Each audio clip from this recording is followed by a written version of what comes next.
안녕하세요. 김호준입니다. 서울 디지텍 고등학교의 곽일천 교장은 종업식에서 대통령 탄핵이 법적 절차를 지키지 않은 정치적 음모라고 연설을 해 문제가 됐습니다. 보수 진영은 그동안 전교조에 대해 학생들을 정치적으로 교화한다며 공격해왔습니다. 그 논리대로라면 곽 교장 개인의 정치적 편향을 학생들을 대상으로 교화하는 것도 비난해야 합니다. 그래야 일관성이 있죠.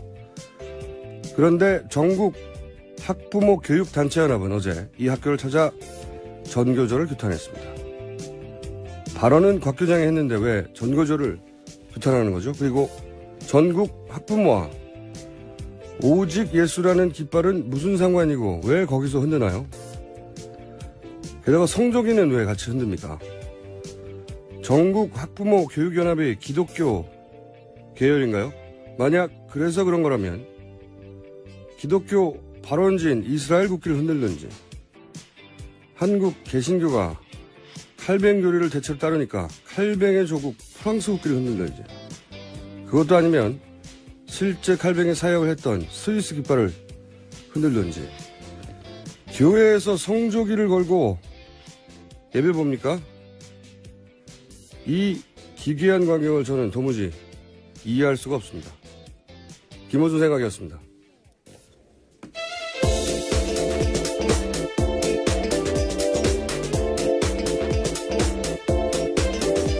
시사인의 김지입니다. 네, 어젯밤에 갑자기 새로운 전혀 기대치 않았던 큰 뉴스가 나왔죠. 큰 뉴스가 나왔습니다. 그것도 일단 전해주세요. 네, TV조선 어제 보도인데요. 김정일의 장남인 김정남이요. 말레이시아에서 피살됐다라는 보도를 했습니다. 단독 보도입니다. 이게 독살 당했고 여성 2명에 의해서 택시를 타고 도망갔다. 이런 단독 보도였죠. 특종. 근데 저는 이 뉴스가 굉장히 좀 부자연스러웠어요. 어떤 점에서 부자연스러웠냐면 저도 궁금해서 이제 현지 언론 뒤져봤는데 일단 독살 2명, 독살의 여성 2명 이런 뉴스가 없어요. 전혀. 말레이시아 CID 범죄수사국 정도 되겠죠. 여기 책임자 모마드 살레가 제가 지금 방송을 시작하기 전까지 확인한 바로는 여행 서류로 봐서 김정남으로 보인다. 하지만 김정남으로 확정할 수는 없다. 근데 이 부분은 우리 정보당국이 더 정확할 수가 있어요. 이런 정보는. 김정남이 평소에 쓰던 여러 여권 중에 하나다. 김철이라는 이름의 여권이 발견됐다고 하죠. 이런 거는 우리가 더 빠를 수 있는데 문제는 이제 독살과 여성 2명 부분입니다. 이 TV조선에서는 특정했잖아요. 여자 2명. 네, 그렇죠. 독살, 택시로 빠져나갔다. 그림도 막 나와요. 근데 이제 말레이시아 이 범죄수사국의 이제 현재까지의 공식 논평은 부검이 진행되지 않아 사인을 확정할 수 없다요. 네. 물론 나중에 이제 부검 결과가 나오면 독살이었다고 말할 수는 있을지 모르겠는데 현재는 부검이 안 됐으니까 모르죠. 네, 오늘 부검 진행한다고 합니다. 네.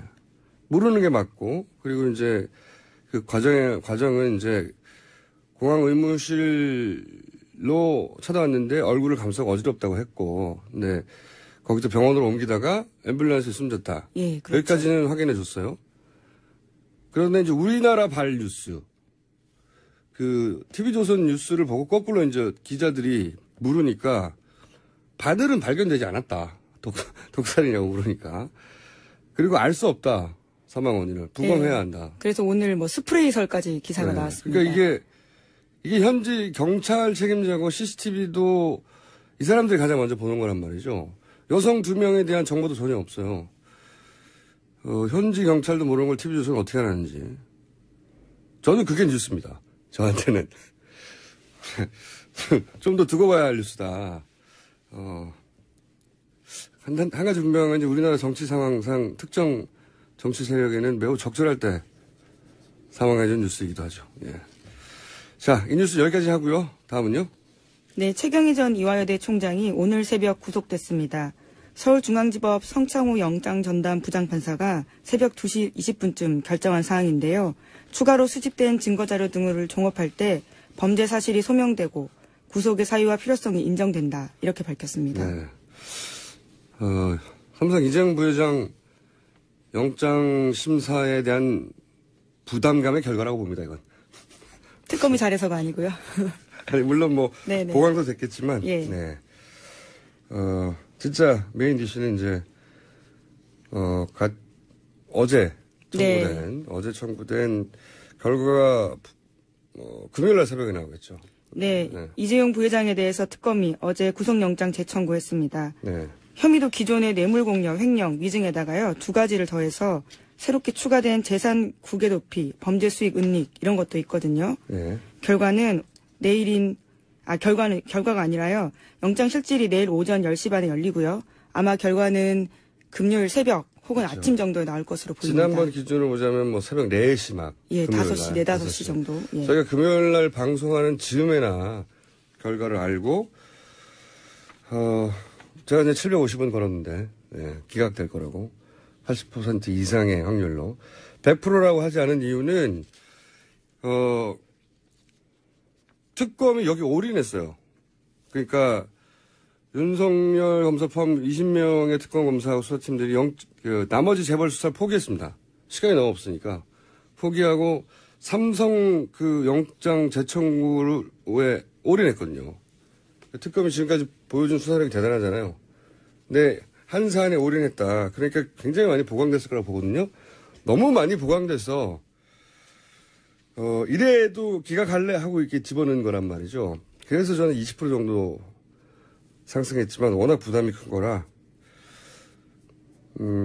이걸 기각한다면 이제 다른 건 없죠. 기각해야 해서 하는 거라고 저는 생각이 드는데 80% 확률로 기각 될 거라고 저는 생각합니다만은 20% 남은 20%는 너무나 봉황이 자료가 많이 돼서 네.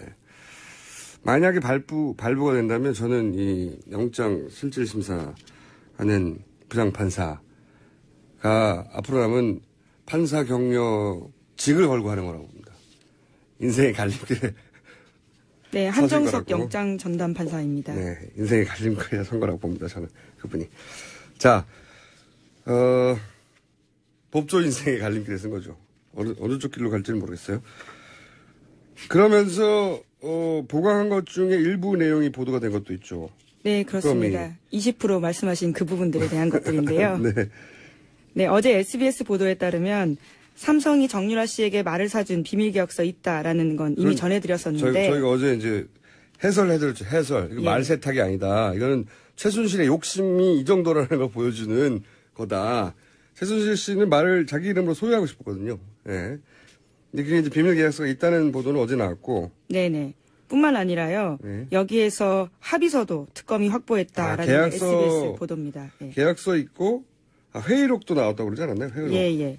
회의록, 합의서를 회의록이라 부르기도 하는데요. 삼성 쪽에서 작성한 회의록을 보면 최순실 씨와 약속한 내용을 최 원장 미팅 결과라는 제목으로 작성을 했고요. 그 내용을 보면 최순실 씨가 명마 블라드미르를 6개월 안에 매각 추진해야 한다라고 쓰여 있고요. 또 3자 계약을 통해서 블라드미르를 최 씨에게 사준 것을 숨기겠다라는 내용도 있다라는 겁니다. 네, 이 3자 계약이 어제 말씀드렸다시피 삼성 소유로 명의로 돼 있던 말들을 이 말장사한테 예, 덴마크 중개사는요. 네, 말장사한테 파는 형식을 취했지만 그 판 돈을 안 받았어요.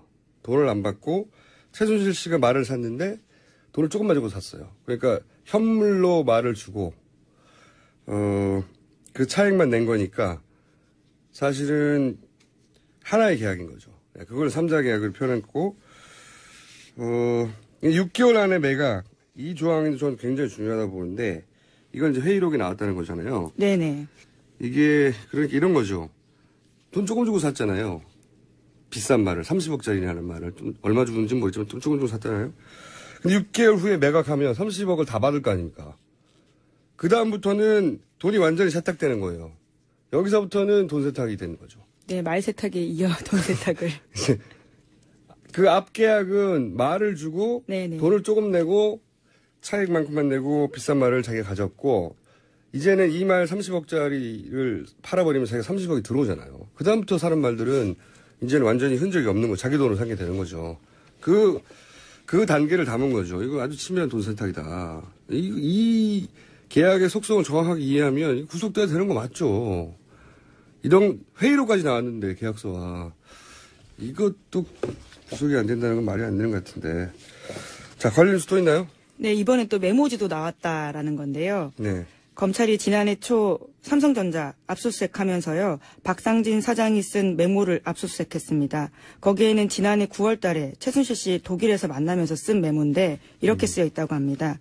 내년 대선 전 또는 정권 교체 시 검찰 수사 가능성. 검찰 수사 개시되면 우리는 자료 제출해야 함. 삼성 폭발적. 프로그램 일단 중지, 정보 소스 단속. 이렇게 써놨고요. 또 다른 메모에는 이렇게도 쓰여 있는데요. 말에 대한 욕심 그대로. 최순실 씨를 일컫는 말로 보입니다. 제가 말했잖아요. 이건 말 욕심 때문에 이런 계약이 나온 거라고. 말 욕심 그대로. 저는 칭찬받아야 됩니다. 말 세탁이 아니고 말 욕심 때문이라니까요. 예, 지난해 9월에 그렇게 난리가 났을 때도 불구하고 정말 참. 예. 그때도 자기 명의로 말을 가지고 싶었던 거예요. 그전까지는 삼성전자 명의로 돼 있던 걸. 그래서 그런 복잡한 계약을 한 것이고, 그 다음, 동시에 그러면서, 돈 세탁이 이루어지는 거죠. 그 다음, 구매할 때부터는. 최 씨의 말에 대한 욕심은 그대로다. 야, 이런 게 나왔는데도 구속을 안 한다는 게 말이 되나, 이게. 자, 다음 뉴스는요? 네, 어제 뉴스공장에 출연한 최동욱 전 검찰총장에 관한 뉴스인데요. 최 전 총장에 대해서 대한변호사협회가 변호사 개업 신고서를 받아주지 않겠다라고 밝혔습니다. 이 뉴스는 제가 할 말이 있습니다. 이거 특주시. 제가 굉장히 화가 나는 뉴스인데 왜 화가 나는지 잠깐 설명을 드리면 어제 이제 최동욱 총장 인터뷰하고 하루 종일 검색어가 있었어요. 네, 굉장히 화제가 됐죠. 네. 네. 그 특검이 왜 연장돼야 되는지, 삼성 이재용 부회장이 왜 구속돼야 되는지 제가 들어본 것 중에 가장 설득력 있는 네네. 인터뷰였고 재밌게 들었습니다. 네. 그 굉장히 인상적이었다는 사람도 굉장히 많이 만났어요. 저도. 뉴스공장 인터뷰 역대 베스트3 안에 든다. 나머지 베스트2는 아직 정하지 못했어요. 네. 이거부터 일단 정해놓고요. 네네. 정말이 그 정도인데 인터뷰가 끝난 직후에 계속 검색어가 뭐 1위도 올라갔다 했었거든요. 직후에 갑자기 최동욱 총장 변호사 못한다 이런 기사가 쏟아졌어요. 검색을 해보면 최동욱 이름 치면 이 인터뷰가 나오는 게 아니라 그보다 훨씬 더 많은 기사가 최동욱 전 총장 변호사 못해 제목으로 뽑아온. 네네. 이게 나왔거든요. 하필이면 인터뷰한 당일날 아침에 같은 시간대에. 그리고 결국은 포탈은 이 인터뷰 못해를 메인 기사로 걸었어요. 저 인터뷰가 아니라. 이게 우연인가? 저는 아니라고 보는 이유가 있는데 간단하게 정리하면 변호사가 되려면 변호사 등록신고서, 개업신고서 두 개의 서류가 네네, 그렇죠. 필요합니다. 그런데 그리고 변협에 등록이 돼야 등록신고서 등록이 돼야 변호사가 된다고 정해져 있어요. 최 총장은 지난 1월 달에 이미 1월 5일 날 서울지방변협에다가 이거 서류를 접수했어요. 서울변협은 소리 문제가 없으니까 대한변협으로 전달하고 대한변협은 한 달 동안 심사를 안 했어요. 안 하다가 우리 방송 이렇게 바로 전날 아주 우연하게도 전날 서류를 이상이 없다고 받았어요. 등록심사위원회에서 규정상 아무 거부 사유가 없다고 의결했다고 이제. 그래서 이걸로 법적 절차 끝난 거거든요. 이 서류 두 개가 동시에 들어가고 그리고 받아들여지고 끝이에요. 근데 다음날 아침 오전에 대한변협 회장 명의로 성명서가 나온 겁니다. 이게. 이 뉴스의 출발점은 개인 성명서에서 뭐라고 나오냐면 개업 신고서를 반려한다고. 제가 화가 난 부분이 이거예요. 이게 말이 안 되는 게 변호사 등록은 변협에서 의결하도록 되어 있고 그래서 그 등록이 됐어요. 의결을 해서. 변호사 개업은 신고제입니다. 신고만 하면 끝나는 거예요. 허가받는 게 아니라. 접수되면 끝인 거예요. 그러니까 어제 두 가지 서류가 들어갔고 의결하면서 끝난 겁니다. 반려라는 절차 자체가 없는 거예요. 신고제도이기 때문에. 이게 허가가 아니에요. 허가. 서류가 미비하네요. 어쩌고저쩌고 요건이 안 됩니다. 서류를 다시 보내서 반려 절차가 없어요. 신고하면 끝이니까. 다 끝난 거거든요. 그런데 이 성명은 그러니까 하등의 법적 구속력이 없는 겁니다. 이 성명을 낸다고 해서 변호사를 못하는 게 아니에요. 법적 절차는 끝난 거예요. 그냥 회장 개인이 자신의 페이스북에 나는 반대 쓰는 거하고 똑같은 겁니다. 법적 구속력이 없는, 완전히. 그런데 이걸 굳이 내요. 마치 변호사를 못할 결격 사유를 변협이 공식적으로 인정한 것처럼 그렇게 느껴지잖아요, 이게. 네, 그렇죠? 물론 대한변협은 정관 이유를 이야기하고 있긴 아니, 하고 3년 있습니다. 반 전에 현 정권에서 잘린 정관 이유를 누가 해줍니까? 바로 전날 정상 등록을 해줬어요. 근데 바로 다음날 아침에 회장이 개인 성명을 낼 만큼 새벽에 무슨 일이 있었나. 그 사이 있었던 일은 뉴스공장에 출연한 것밖에 없습니다. 제가 말하지만 그 새벽 사이에 있었던 일은 뉴스공장에 출연한 것밖에 없어요. 그래서 저는 개인적으로 이건 최동욱 총장이 특검 연장, 삼성 이재용 부회장 구속 방침, 굉장히 설득력의 기사가 퍼져나가는 것을 적어도 이 변협 회장님 단위에서는 막으려고 했던 그런 목적이 아니냐. 그렇게 그 기사가 퍼져나가서 결국은 그 기사가 훨씬 더 많이 나왔어요. 예. 이게 너무 치사한 거 아닙니까? 그런 목적이라면? 저는 그렇게 추정합니다. 게다가 이 하창호 변협 회장님이 이번에 이제 김영환 다이어리에 김기춘 비서실장이 대한변협 회장 선거에 애국단체가 관여하도록 하라. 이 메모를 쓴 거기서 그 즈음에 회장이 된 분인데, 애국단체가 관여했는지 안 했는지 모르겠어요. 근데 그런 메모가 있었던 그 즈음에 회장이 된 분인데, 이분이 이제 테러방지법. 네, 그 당시에, 네, 그때 의견을 냈었죠. 변호사들의 의견 수렴을 하지 않고 대한변협 명의로 그냥 테러방지법 찬성 발표한다는 성명을 내버린 거예요. 예. 그 당시 논란이 있었습니다. 네, 그래서 변호사들이 항의하고, 그래서 나중에 사과 성명을 했어요. 네, 본인이 개인 단독으로 변협 이름으로 내버렸다고. 근데 이번에는 맨 아래 성명으로 나온 건 이 출발의 성명이에요. 개인 성명. 맨 아래 보면 본인 명의로 돼 있습니다. 변협이 아니라. 이 차이가 큰 겁니다. 이 기사를 쓴 분들이 이 성명서를 확인했는지 모르겠는데 저는 확인해 봤어요. 맨 밑에 개인 명의예요. 대한변협의 회장 누구라고. 대한변협 이름이 아니라. 이게 너무한 거 아닙니까? 그 전날 밤에 다 통과되고 다 끝났고, 근데 법적 절차에도 없는 반려라고 혼자 성명 써가지고 내고 그 기사를 막, 야, 이거 너무한 거예요, 이거. 야. 우선 청취자 여러분들은 이 방송을 들으시면 이 방송을 좀 퍼뜨려주세요. 이렇게 나오면 우리도 가만히 있을 수는 없잖아요? 더 널리 퍼뜨려주시고, SNS 써주시고, 페이스북에도 써주시고, 그런 노력을 해주시고, 저희 뉴스공장도 방법을 좀 생각해 보겠습니다. 화났어요. 너무 치사하다. 이렇게까지 하는 건. 참. 그 영어에, 저런 말이 있잖아요. 무슨 분쟁이 생기면, 개인적인 게 아니야. 그냥 사감을 하는 게 아니야. 저희는 사감입니다. 이건 아니죠. 이거 반칙이죠. 그리고 기사 쓰실 때 좀 확인해 봐 주세요. 성명서 딱 들어가서 확인해 보면 개인 명의로 돼 있는 겁니다. 그런 절차 없어요. 확인해 보세요. 반려라는 절차 없다니까요. 자, 화나. 다음 뉴스는요? 네, 특검이 어제 박 대통령 대면 조사와 관련해서 현재 적절한 조치를 취하고 있다라고 밝혀서요. 관련한 대면 조사 협의가 재개됐다라고 밝혔습니다. 안 하신다니까요. 지금 하신다고 하는 지가 지금 열흘 좀 됐어, 이제.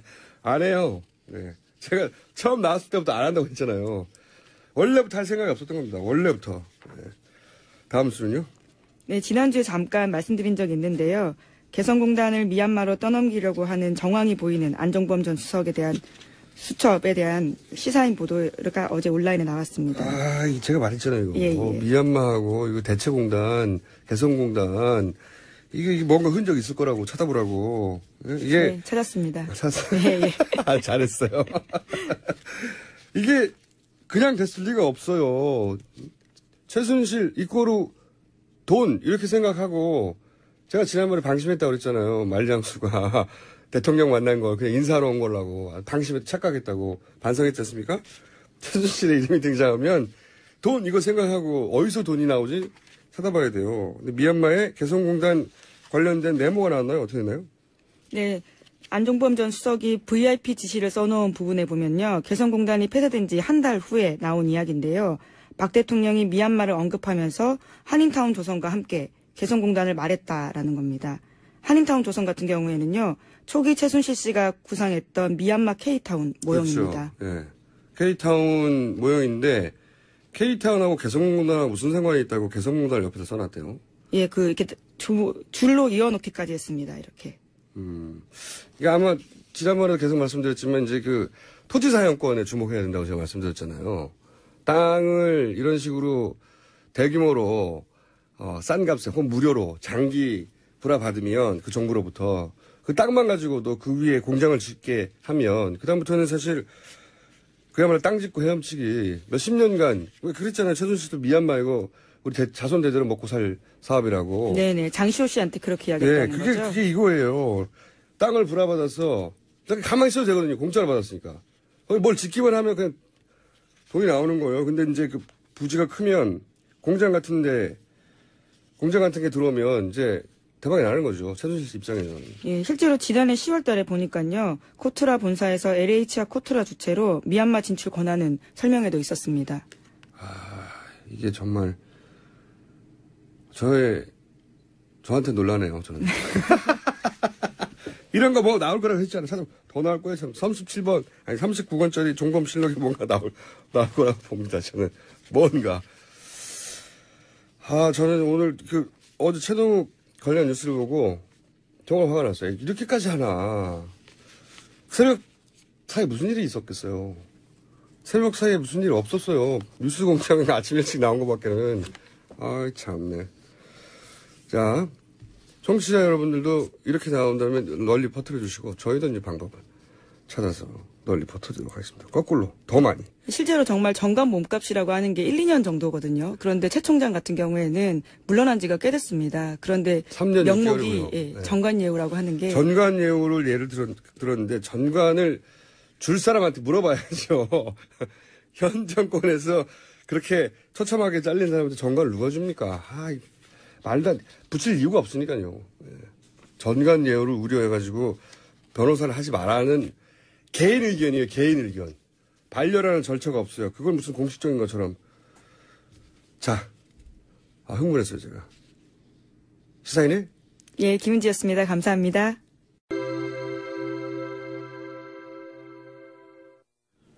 자, 오늘 정말 하실 말씀이 많을 것 같은 이혜훈. 왜냐면 지지율도 떨어지고. 저희 지지율 오를 거예요. 잘못하면은, 당도 막 해체한다고 하고 막 정당 해체라는 말도 했었어요. 누가요? 우리가 아니고 우리가 저쪽 보고 하라 그랬지. 아니 대표님이 정 대표님이 만약에 탄핵이 기각되면 우리는 정당성을 잃었기 때문에 당을 해체하겠다고. 근데 저는 그게 좀 이해가 안 갔던 게 정명국 이제 저희 인터뷰에서 대표님이 하신 말씀인데 이상하네. 우리는 분명히 의원직 사퇴만 우리가 의결했는데 저랑 인터뷰하다가 의결하지 않은 말씀까지 막 하시네. 저랑 인터뷰하다가 제가 막 이것저것 따지니까 우리 진심을 알아달라면서 그런 말씀하셨어요. 낚였구나. 아니 우리 김어준 앵커는 완전히 사회자님은 맨날 그렇게 사람 낚는 게 업이면 어떡하셔요. 제가 이름이 어쩌가 들어가죠. 어부예요. 어부. 네. 자, 이 얘기부터 해야 될 것 같아요.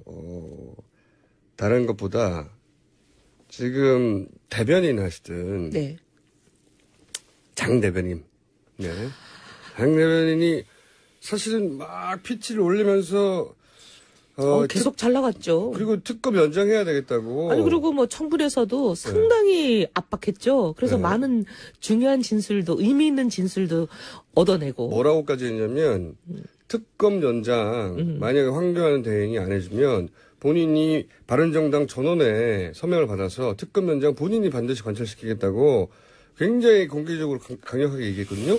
근데 그런 얘기를 한 다음날 갑자기 사건이 터져가지고, 하루아침에 뭐 의원직 사퇴까지 몰려가는데 저는 이제 오랫동안 새누리당 지금은 이제 한국당이죠. 네. 자유당이죠, 뭐. 네. 자유당이라고 하시니까 네. 요 시간만큼은 그럼 자유당이라고 같이 부르겠습니다. 네. 원래 이제 불러달라고 하는 대로 불러주는 게 맞긴 한데, 한국당은 좀 이상해요. 한국당은 미국당 있나요? 아니, 뭐, 대한민국 전체가 자기들 같이 얘기하니까, 그건 좀 프랑스당 들어본 적 없는데. 적절치 않아요. 저도 그렇게 생각해요. 일본당, 이거 네. 없잖아요. 그걸 또 사용해도 된다고 또 허락한 기관은 또 뭔지 모르겠는데, 어쨌든. 진짜 이상한 거예요. 한국당 이런 하면 것은. 우리 모두가 그 당 당원 같잖아요. 말레이시아당. 5천만 국민이. 네. 5천만 국민을 그 당 당원으로 이렇게 처리하는 것은 찬성 아닙니다. 뭐 그건 그 당의 노림수죠. 이하간. 여기서는 그러면 잠시 자유당이죠. 예. 의원님 어디에 따라 자유당. 자유당을 제가 오랫동안 이렇게 물끄러미 쳐다보는 게 저의 취미였고 오랜 세월 쳐다봤는데 장재원 의원은 지나치게 절묘한 타이밍에 이렇게 가시는구나. 그리고 다들 이해 안 된다라고 얘기하는 게 이제 그 트위터에 올린 친구들의 글인데 예. 이 사람 저 사람이 섞여 있는 거잖아요. 예. 그렇게 모든 친구들이 한꺼번에 거의 총걸기를 타이밍 맞춰서 잘 했을까? 예. 그건 상당히 일어나기 어려운 가능성 제로 이벤트 아니에요? 예. 다들 이제 여의도 또 참새들 얘기를 하면 참새들. 이거 뭔가 정보를 쥐고 있는 모든 것을 다 들여다보기는 빅브라더 같은 존재인 사정기관이 딱 기다리고 있다가 터뜨렸다 보내려고. 그런 얘기를 지금 하고 있습니다. 좀 많이들 해요. 여의도에서는. 심지어 언론인들까지도 밥 먹은 데 가니까 그런 얘기 기관 하시더라고요. 정확한 이름이 어디죠? 그건 뭐 또 얘기하면 또 그 기관이 우리 아니다. 뭐 그런 이름 앞에 한자가 들어가는 것 같긴 한데. 맞네. 국자가요? 네. 그런 국방일보?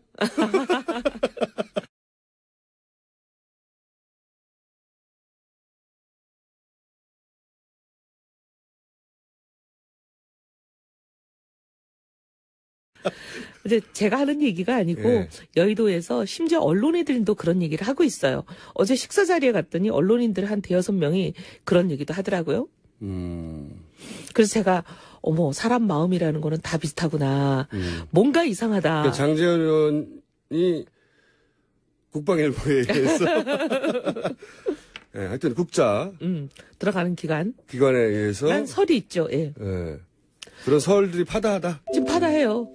아니 그리고 장재현 의원의 경우는 보면 아이를 기르는 부모 입장에서 보면 부모도 놀래가지고 지금 멘붕인데 이제 거기다가 대고 사퇴하라 이런 얘기까지 본인이 이미 먼저 그 얘기가 터지자마자 네. 온갖 직함에서 이제 내려왔잖아요. 네. 대변인도 내려놓고 부산 시당위원장도 내려놓고 이제 그리고 본인은 이제 아이를 먼저 정상화시키는 게 우선이다. 이래가지고 이제 아이와 시간을 보내면서 아이가 잘못된 길에서 돌아오도록. 부모 입장에서는 그런데 이제 이게 굉장히 지나치게 절묘한 타이밍인 거죠. 절묘한 타이밍이죠. 그러면서 바른정당이 가장 활발하게 입장을 표명하고 이제 막 들라 그러는데 또 누가 날개를 꺾었어요. 공세적으로 이제 그 자유당을 압박하던 그런 입을 잃어버렸어요. 그러니까 더더욱 언론 노출이 바른정당이 줄어드는 효과를 안 그랬으면 장재현 의원 오늘도 아마 인터뷰 저희가 했을 텐데 저희가 인터뷰 요청해도 이제 당분간은 못 나온다고 거죠. 스스로는. 예. 근데 어쨌든 어떤 기관이라고요? 이 모든 정보를 들여다보는 기관이 아니냐. 그런 정보기관의 작업의 결과가 아니냐 하는 의구심들을 여의도에서는 가지고 있다. 다들. 네. 이 사람 저 사람이 그냥 입모아서 얘기하더라고요. 그래요. 맞아요. 오랫동안 들여다본 사람들은 그런 의구심을 가진 수밖에 없죠. 너무 지나치게 절묘한 타이밍이고. 그리고 그건 굉장히 이제 사적인 정보인데 한 사람이 한 것도 아니고 좀 이상하잖아요. 그런 점이 있습니다. 분명히. 그런 의구심을 가질 만하고. 두 번째로 제가 같이 오늘 꼭 얘기해 보고 싶은 게 뭐냐면 이거예요. 저는 이제 지난 월요일부터 계속해서 최근에 자유한국당, 자유당의 그 행보가 좀 이상하다. 어떤 의미에서 이상하냐면 갑자기 야당에서 요구했었어야 하는 헌재 판결을 무조건 결과에 상관없이 승복한다는 요구, 그걸 서약서로 쓰라고 무려. 이거는 예전에는 바른정당이 새누리당한테 요구했던 거예요. 요구하고 계속 얘기해도 들은 척도 안 하셨어요. 네, 그때는 계속 바른정당이 새누리당에다가 승복해라. 그러니까 이제 선언하자. 예. 그리고 합의하자. 예. 선언을 국민 앞에 발표하자. 우리 합의해서. 그렇게 얘기해도 꼼짝도 안 하더니. 그렇죠. 지난달까지만 해도 바른정당이 새누리당에 요구했던 건데, 왜냐면 이제 인용될 거라고 다들 이 정도인데 어떻게 인용이 안 될 수 있겠냐고 생각했었고, 저희는 사실 뭐 인용이 되든 기각이 되든 그건 헌재가 판단할 몫이지만 어떤 방향으로 결론이 나도 둘 다 승복하자였거든요. 그건 이제 표면적인 명분이고 실제는 인용될 거라는 생각에 거의 미륵간신법으로 보고 계시네요. 근데 그렇게 강력하게 요구에다가 새누리당이 갑자기 지난주부터 역전돼가지고 새누리당이 요구하기 시작했어요. 아니 자유한국당이죠 이제. 자유당이죠. 자유당이 갑자기 뭐 요구하는 걸 말씀하신 대로 넘어서서 문서로 이거를 뭐 서약서를 쓰잖아요. 쓰자. 그다음에 막. 그런 말을 거기 동의하지 않는 대선 후보들은 나올 자격도 없다는 막 엄청나게 공격적으로. 아니 대선 후보들 우리 바른당이 제일 먼저 유승민 후보가 얘기했잖아요. 대선 후보들 모두 모여서 이거 승복한다는 선언하자 했을 때는 그쪽에 9명인가 10명인가 지지율 거의 0%에 가까운 사실상 0%의 9명인가 10명인가 뭐 대권 주자가 계신다는데 그분들 한마디도 답이 없었어요. 그때는요. 네. 그때는. 아니 불과 얼마 전까지 답이 없더니 갑자기 돌변했어요. 말이죠. 그렇죠. 네. 저는. 그래서 이것도 이제 여의도에서 말이 많아요. 잠깐만요. 왜 그럴 거냐. 그렇죠. 저도 그래서 이틀 연속으로 무슨 얘기를 했냐면 우리는 모르는 그들만 아는 정보가 있는 거 아니냐 이거. 그거에 근거하여 뭔가 자신을 얻은 거 아니냐. 이게 제 이제 추정이었어요. 왜냐면 그러지 않으면, 그렇게 전제하지 않으면 이해할 수 없는 행보 아니냐, 이게. 왜 이렇게까지 자신있게 나오는 거냐. 생각해 보시면요. 그 서약서를 이제 보십시오. 탄핵이, 제가 짧게 말씀드릴게요. 탄핵이, 인용됐어요. 새누리당한테는 굉장히 나쁜 뉴스죠. 그러면 대선 후보들도 다 서약하라고 그러잖아요. 자기들이 그 걱정이 돼서 서약을 하라고 그랬다면, 새누리당의 대선 후보들이 길거리로 나갈까봐 그게 걱정이 돼가지고 다른 당 후보들도 사인하라고 하는 거예요. 다른 당 후보는 안 나가거든요, 그때? 그러니까 이 경우를 상정하는 건 아닌 거예요. 탄핵이 그런데 기각이 됐어. 그럼 다른 당 후보들이 막 쏟아져 나올 거 아닙니까? 새누리당한테는 좋지만. 그 사람들이 나오면 80% 국민들이 그 인용을 원했는데 기각이 되면 다 같이 난리가 날 거잖아요. 그거를 막으려고 했다. 그거는 말이 되죠. 아니, 그럴 가능성밖에 없는 거죠. 그 그렇죠. 반대의 가능성은. 말이 안 되는 거죠. 예. 근데 새누리당이 뭘 믿고 그러냐는 거죠. 제가 여기까지고. 그 다음에 무슨 이야기가 도느냐? 좀 자세히 얘기해 주세요. 최근에 지난주 말쯤부터 소위 공중파라고 불리는 우리 방송들 있잖아요. 네. 근데 저희가 출연을 하러 가면 막 국장님들, 본부장님들 이렇게 굉장히 고위직들이 나와가지고 뭐라 그러냐면 탄핵이 통과가 안 된대요. 무산이 된대요. 막 이런 정보를 얘기를 해요. 기각된대요. 네. 네. 그래서 저희가 너무 놀래가지고 아니 어디서 그런 거 정보를 얻으셨어요? 라고 물어보면 이제 뭐 어디서 들었다 이렇게 아니, 얘기하고. 글쎄요. 어디서요? 근데 그건 그다음에 얘기를. 그분들이 입으로 어디서 들었다는 얘기는 안 하는데 그분들 얘기는 7명의 헌재 재판관 지금 사실 8명인데 이분들은 3월 13일을 넘긴다는 걸 거의 확실시하면서 얘기를 해요. 3월 13일이 넘어가면 7명만 남잖아요. 그쵸. 그 7명 중에 2명을 대통령 측이 확보했다. 확보했다! 심지어 이름까지 얘기해요. 누구누구. K모, A모. 그렇게 얘기를 하시면서. 잠깐만요. K모? A모. L모요? A모. 그렇게 이제 두 사람을 확보를 확실히 했다. 대통령 측이 그렇게 청와대가 얘기하더라. 이런 얘기를 막 해요. 그래서 아니 왜 청와대가 이런 얘기를 방송사 간부들한테 하고 다니지? 했는데 여의도 돌아오니까 무슨 얘기냐면 청와대 행정관들이 각계각층에 퍼져서 방송국에도 찾아가고 심지어 우리 당에도 오고 정치인들도 만나고 국회도 얘기를 하면서 그 똑같은 얘기를 하고 다닌다는 이게 거예요. 청와대 말입니까? 청와대 말이죠. 청와대 행정관들이라고 하니까.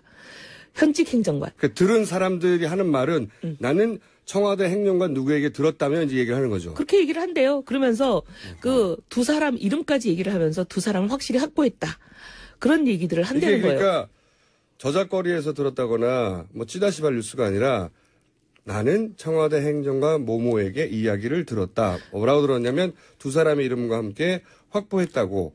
예, 그런 얘기가 돌아다닌대요. 그러면서 언론들도 그런 얘기를 하고 심지어 의원들도 그런 얘기를 해요. 그러면서 그 얘기를 또 믿는 사람도 있고 갸우뚱하는 사람도 있고 이게 설왕설래 시끄러워요. 그것도 카더라 아니냐며. 예. 근데 이제 그 왜 청와대 행정관들이 그런 얘기를 하고 다니는지야 뭐 의도는 빤하지만 예. 근데 그게 과연 사실이냐 아니냐. A모, K모가 진짜 자기들은 탄핵을 무산시킨다. 반대 입장을 낸다 탄핵에. 이런 것을 과연 얘기했을 리가 있냐. 둘 중에 하나죠. 그런 말을 한 적이 없는데 이런 뉴스를 퍼뜨려서 본인들에게 유리하게 정보를 끌고 가려는 의도가 있거나.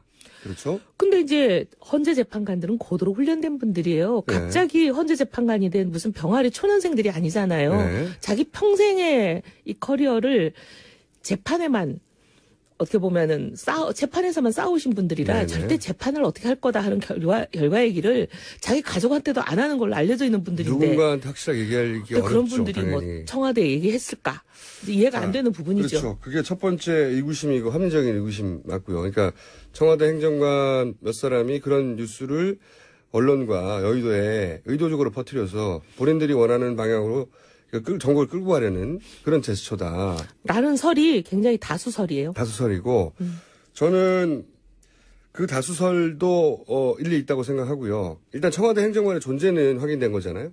왜냐하면 사람들의 입을 통해서 나는 그 사람한테 들었어라니까. 그럼 그런 행위는 있는 건데 그러면 이런 설도 가능해요. 실제 어떤 경로로 확인했는지 모르겠는데 제가 계속 궁금했던 건 그거예요. 정말로 그런 걸 확인했다면 어떻게 확인했냐 물어봤냐 아니면은 예를 들어 자기들끼리 이제 헌재 그 재판관끼리 회의도 할 거 아닙니까? 뭐 그런 걸 예를 들어 그 공간을 이렇게 불법적으로 도청을 한다든가 그런 방식으로 유추했는가 모르겠어요. 그래서 단서나 힌트를 가지고 하는 말인 가능성과 아무 단서도 없는데 본인들이 추정하기에 본인들이 근데 저는 1번이냐 2번이냐 1번일 가능성은 저는 거의 없다고 보는 게 그래서 저희가 그 두 분에 대해서 굉장히 이제 궁금하잖아요. 저희도 과연 그렇죠. 그런 말을 하셨을 분인가. 네. 근데 이제 이 분들을 헌재 재판관이 되도록 추천한 사람이 있잖아요. 네.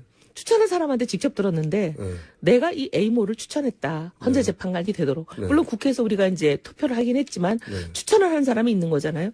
그 정도로 가깝고 평생 알고 너무나 그 속속들이 잘 알고 그 사람 속은 내가 다 잘 안다. 그리고 최근에도 만나고 있다. 근데 그 사람이 절대 그럴 사람이 아니다. 자. 그런 저는- 얘기를 하는 사람들이 네. 있어요. 네. 저는 또 다른 얘기도 들은 건 있긴 있어요. 원래 이럴 때 온갖 이야기가 난무하긴 하죠. 근데 이제 결론은 제가 생각하는 네.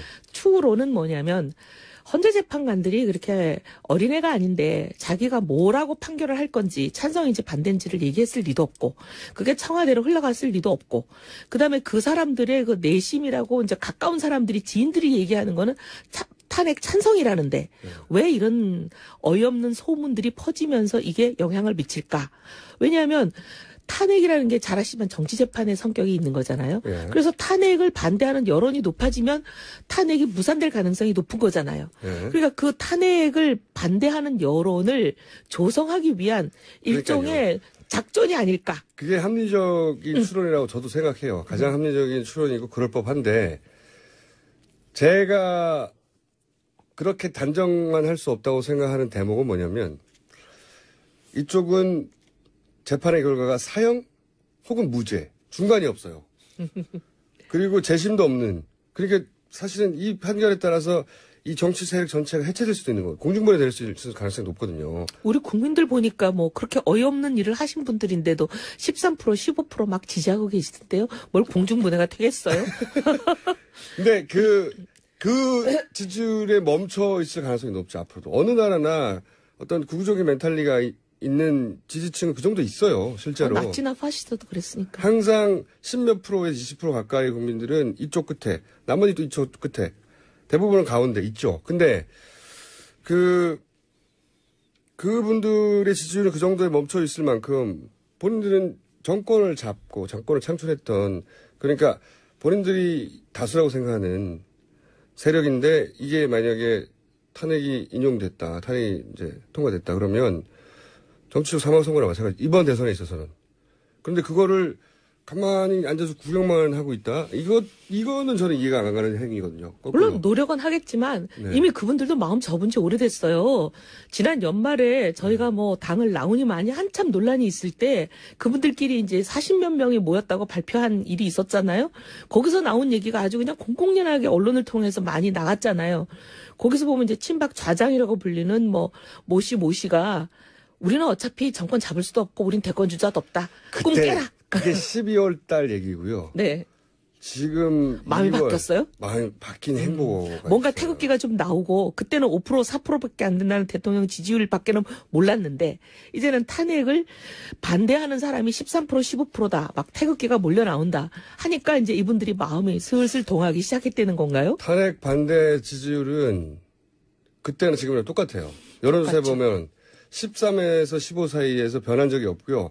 탄핵을 해야 된다는 지지율도 변한 적이 없죠. 79, 80에서 변한 적이 없어요. 그냥 이 지지율은 변한 적이 없는데 환경은 변한 적이 없는데 민심은 오로지 이 새누리당의 태도는 바뀌었다는 거예요. 마음을 비웠다가 가만 생각하니까 이게 아닌 게 비요? 아니, 자신감을 얻을 단서를 얻은 게 아닌가. 그걸 잘 모르겠어요, 제가. 모르겠는데 많은 국민들 밤에 잠이 안 오시겠어요, 이 방송 들으면. 그건 정말 80%의 국민들에게는 엄청난 스트레스가 되는 뉴스라 그걸 믿고 싶지 않죠. 하지만 보고 싶지 않은 일도 세상에 원하는 대로 안 돌아가잖아요. 보고 싶지 않은 것도 봐야 된다고 생각하는데 어쨌든 여기서 오늘 한 가지 이 나온 뉴스는 청와대 행정관들이 그런 이야기를 하고 다닌다. 하고 다닌다. 물론 뭐 개인 생각이라며 만약에 그 두 사람 혹은 세 사람을 특정해서 혹은 여러 사람을 특정해서 당신이 그런 말 했냐 그러면 아니 내 생각이 그렇다고 이렇게 말하겠죠. 아마도. 하지만 적극적으로 하고 다닌다는 거죠. 그리고 이제 많은 경우에 주로 그런 얘기를 하는 사람들을 붙잡고 물어보면 내 생각이 그렇다라고 얘기하거나 또 제가 들은 건 그래요. 찌라시를 봤어요. 뭐 취재해본 바론 그래요. 물론 취재하는 게 업이 아닌 사람이지만 그럼 할 말이 없어요. 자, 요 두 가지 가장 궁금했던 건데 좀 더 계속 알아보시고요. 네. 장재현 의원의 국방일보 건도 계속 알아보시고요. 그리고 유승민 의원 있지 않습니까? 사실은 유승민 의원이 그분이 가진 역량으로 보자면 훨씬 더 치고 올라가야 될 잠재력이 있는 분인데 못 치고 올라간 것은 이게 어떻게 된 걸까요? 전략적인 실패인 것 같아요. 저는 제가 보기엔. 우리가 잘못했다. 또는 우리가 더 잘해야 된다. 물론 그런 부분이 있죠. 근데 이제 원흉은 누구냐면 소위 자유당이에요. 자유당은 끊임없이 지금도 지난 며칠 전에 있었던 태극기 집회에서도 그런 얘기가 나왔다고 해요. 뭐라고요? 계속 그 사람들이 주장하는 유승민 배신자. 유승민 배신자를 처단하라. 막 이런 얘기를 한다는데 근데 왜 배신자냐고요. 배신자가 아니죠. 대통령이 잘못하는 거를 이러시면 안 됩니다. 라고 얘기하는 걸 지금 배신이라 그러는 거잖아요. 근데 이제 그런 배신이라면 사실 해야 되는 거 아닌가요? 근데 이제 그런 정치적 공격을 받지 않는 정치는 없어요. 근데 굉장히 그 집요하게 악랄하게 페이크 뉴스를 대량으로 살포하면서 지금 거의 1년 이상을 그렇게 낙인 찍어 오고 있어요. 물론 그런 민주당을 지지하는 야권 성향의 지지자들은 당연히 이제 야권 후보들을 지지하죠. 근데 사실 이제 유승민 후보를 지지할 만한 성향이라는 거는 중도 일부와 보수밖에 없는데 보수들을 향해서 끊임없이 이 사람은 절대 청산 대상이야 막 이러고 있으니까. 그것도 있지만 또 한 가지도 있어요. 뭐냐면 유승민 의원이 이제 보수 후보 단일화를 너무 일찍 치고 나가다 보니까 뭐 나중에는 그게 전략적으로 이제 하나의 수단이 될 수 있었을 것 같은데, 그럼 나중에 합칠 건가? 그런 얘기 많이 들었어요. 그래서 저희도. 그거 왜 그렇게 일찍 얘기했냐는 거죠. 전략적인 실패라고 저는 봅니다. 자신감이 좀 있었죠. 그러니까 저쪽 새누리당 지지층을 끌어올라고 그런 것 같은데, 거꾸로 바른정당 지지층 그쪽을 뺏긴 거, 어차피 합칠 거니까 그럼 형님한테 가야지. 이런 이미지를 준 게 아닌가. 어차피 합칠 거라는 거는 이제 그러니까 다들 오해하신 거고. 오해지만 그런 이미지를 줬다는 거죠. 그러니까 그렇게 어떻게 보면 오해받게 한 거는 저희가 좀 돌아볼 대목인 것 같아요. 많이 돌아보셔야 돼요. 네, 알겠습니다. 근데 솔직히 이제 그 말을 한 진이는 어차피 탄핵이 통과되고 나면 탄핵 당한 정당에서 후보를 낼 수도 없고 내서도 안 되고 결국은 나밖에 남지 않지 않냐 이 얘기였거든요. 보수 진영에서. 예. 근데 아직 탄핵이 안 됐고 새누리당은 거꾸로 자신감을 가진 이 상황에서 일종의 김칫국. 문재인 전 대표 김치국 마시지 말라고 막 그러잖아요. 네. 이제 공격할 때. 네. 아니, 벌써 대통령 된 듯이 굴지 마. 비슷한 거예요, 그거. 하여튼 뭐 작은 김치국 마신 겁니다. 저희가 하여튼 돌아볼게요. 아니, 그래서 앞으로는 전략을 좀 바꿉니까? 왜냐면 이게 뭔가 획기적인 게 안 나오면은 바른정당이 보수정당으로 상대적으로 합리적임에도 불구하고 주목을 못 받아요. 장제원 의원도 지금 했죠. 그런데 저는 이게 이제 뭐 너무 낙관적이다 이렇게 생각하실 수는 있지만 탄핵이 결론 나는 건 이제 한 달 정도밖에 안 남았어요. 네. 한 달 후면은 이 정치 지형과 지지도 구도가 완전히 그냥 천지개벽을 바뀔 겁니다. 그건 그래요. 네. 그건 그래요. 그러니 저희가 너무 그렇게 조급해할 필요 없다 이렇게 생각을 하고요. 그때 보죠. 조급해하자는 건 아니고 저는 네. 긴장을 놓치지 말아야 된다. 네, 그러겠습니다. 새누리당 계셔보셔서 그리고 본인이 직접 당해보셔서 알잖아요. 한 번 찍어서 아, 집요해요. 그러니까요. 그거 아시면서 네. 그러세요. 집요하고 근데 뭐 페이크 뉴스 정말 잘 만들어요. 전문가들이 붙었어요. 저도 봤는데 네. 이거는 아마추어들이 하는 수준이 만든 게 아니에요. 아니라 정말 뉴스를 만들 아니, 정도의 생산 공장이 있어요. 그러니까요. 생산 공장도 있고 공장 어딘지 아세요? 제가 짐작하는 데는 있지만 또 얘기하면 그분들이 또 장제원 의원처럼 또 저도 보낼까봐 그래요? 짐작하는 데가 어디예요? 그분들과 관련된 곳이죠. 페이크 뉴스를 만든 방향성이 일정하잖아요. 그렇죠. 박근혜 대통령 무죄다. 박근혜 대통령 탄핵되는 것은 위헌이다. 그러면 심지어 그 페이크 뉴스는 특검도 위헌이라 즉각 해체해야 된대요. 모든 게 위헌이에요. 근데 그게 박한철 헌재 소장이 인터뷰에서 얘기했다고 페이크 뉴스를 만들어서 보내요. 아니, 근데 생자명의 거짓말. 제 말은 거기 어딥니까? 거기 혹시 우리나라에서 제일 힘센 곳이 어딘지 생각해 보시면 되죠. 이런 걸 마구 만들어서 배포하고 있는데도 누구도 지금 문제 제기를 국방일보예요? 제가 이 페이크 뉴스 너무 심각해서 몇 개를 이제 어디예요? 경찰서에, 경찰서에 제가 신고를 했거든요. 이거 처벌해 주세요. 사람 잡아서. 그랬더니 국방일보는 농담이고 뭐라 어딥니까? 그러시냐면 의원님이 뭐 이런 것까지 신고하고 그러세요 하고는 그냥 치워버리더라고요. 이거 어딘데요? 그렇게 경찰을 움직일 수 있는 데가 어디겠어요. 많죠. 이영 의원입니다. 네. 3부에서 뵙겠습니다.